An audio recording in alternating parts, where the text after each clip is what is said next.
सूक्ष्म शिक्षण का नामकरण 1963 ईस्वी में डी एलन ने स्टैनफोर्ड विश्वविद्यालय अमेरिका में किया। यदि आपसे पूछा जाए सूक्ष्म शिक्षण का सर्वप्रथम नामकरण किसने किया, तो नामकरण डी एलन ने किया। कब किया, तो 1963 ईस्वी में किया। किस विश्वविद्यालय में किया, तो स्टैनफोर्ड विश्वविद्यालय अमेरिका में किया।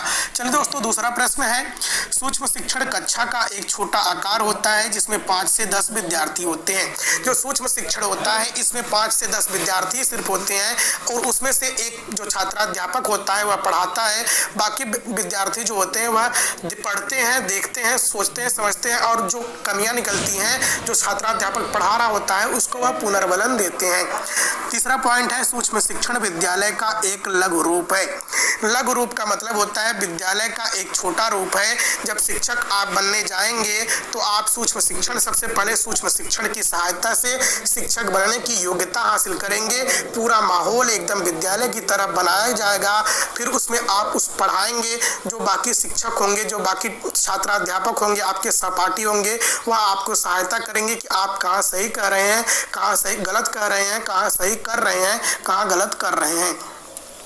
तीसरा पॉइंट है, अभ्यास की एक विधि जिसमें अधिक नियंत्रण, प्रचुर विश्लेषण और नई प्रणाली का प्रयोग होता है उसे सूक्ष्म शिक्षण कहते हैं दोस्तों। यह स्टोन्स ने ऐसा कहा है। अगला पॉइंट है, सूक्ष्म शिक्षण कक्षा आकार, पाठ की विषय वस्तु, समय तथा शिक्षण तकनीकी है।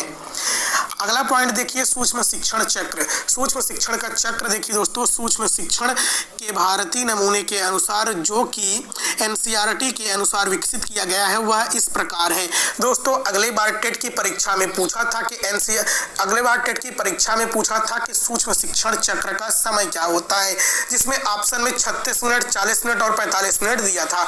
लेकिन दोस्तों, आयोग ने जो उत्तर सही माना था वह 36 मिनट माना था, क्योंकि यह एनसीईआरटी के अनुसार माना था। तो दोस्तों, हम एनसीईआरटी के अनुसार ही बता रहे हैं। कई विश्वविद्यालय के अनुसार सूक्ष्म शिक्षण चक्र का समय जो होता है वह 40 से 45 मिनट होता है, लेकिन हमने एनसीईआरटी के अनुसार लिया है। पढ़ने का जो समय होता है वह 6 मिनट होता है। फिर उसके बाद छात्राध्यापक जो होते हैं वह फीडबैक देते हैं, वह भी 6 मिनट का होता है। फिर पुनः पाठ्य योजना बनाई जाती है, वह 12 मिनट का होता है। फिर पुनः शिक्षण होता है, वह 6 मिनट का होता है।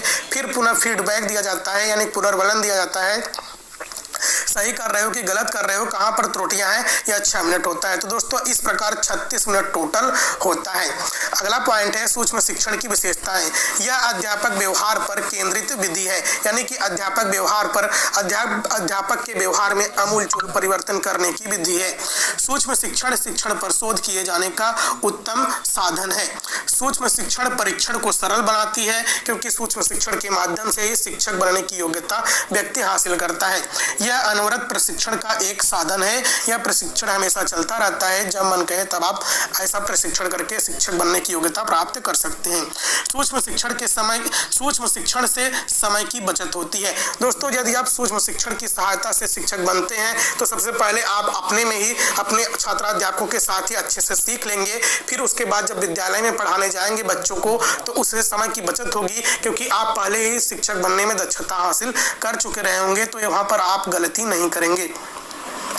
माइक्रो टीचिंग के डिस्क्रिप्शन, माइक्रो टीचिंग, ये दोस्तों यहाँ पर मिसप्रिंट हो गया है। माइक्रो टीचिंग ए डिस्क्रिप्शन पुस्तक के रचनाकार एलन और रियान है। ध्यानपूर्वक देखिए दोस्तों, माइक्रो टीचिंग ए डिस्क्रिप्शन पुस्तक के रचनाकार एलन और रियान है। सूक्ष्म शिक्षण वास्तविक दोस्तों शिक्षण होता है। जो सूक्ष्म शिक्षण होता है, जो सूक्ष्म शिक्षण का माहौल होता है